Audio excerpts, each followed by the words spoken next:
this is going to be from Van Jones. Van Jones is a CNN person. So my 510 and 415 friends and even a lot of my 330 friends are probably going to consider him to be credible.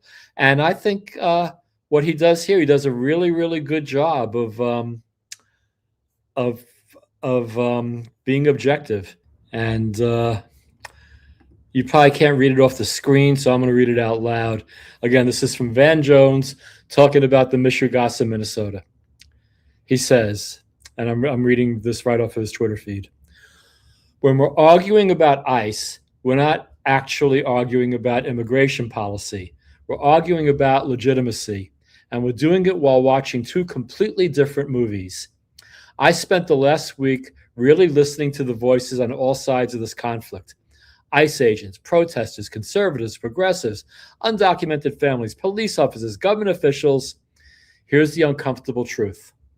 Each side thinks it is the reasonable one. Each side thinks the other side is lying or insane. And each side, at some level, actually has a point. Conservatives see law enforcement under attack. Progressives see unchecked federal power running roughshod over neighborhoods. Same events, totally different data sets and frameworks. This outcome isn't by accident. Algorithms are feeding us different videos, headlines, and emotional cues. Again, we're not watching the same movie. From inside the conservative worldview, if enforcement fails, we lose the country. Blocking ICE looks like blocking firefighters. From inside the progressive worldview, if ICE overreach isn't resisted now, authoritarianism becomes normal. Not protesting feels like surrendering democracy. Neither side is pretending. Both are reacting to real fears, but both are missing critical parts of the picture.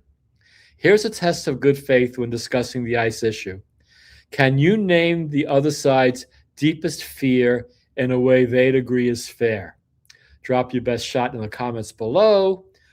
We can have constitutional enforcement and legitimate protest, safety and freedom, but not if we keep letting social media trick us into believing the absolute worst about everyone who disagrees with us.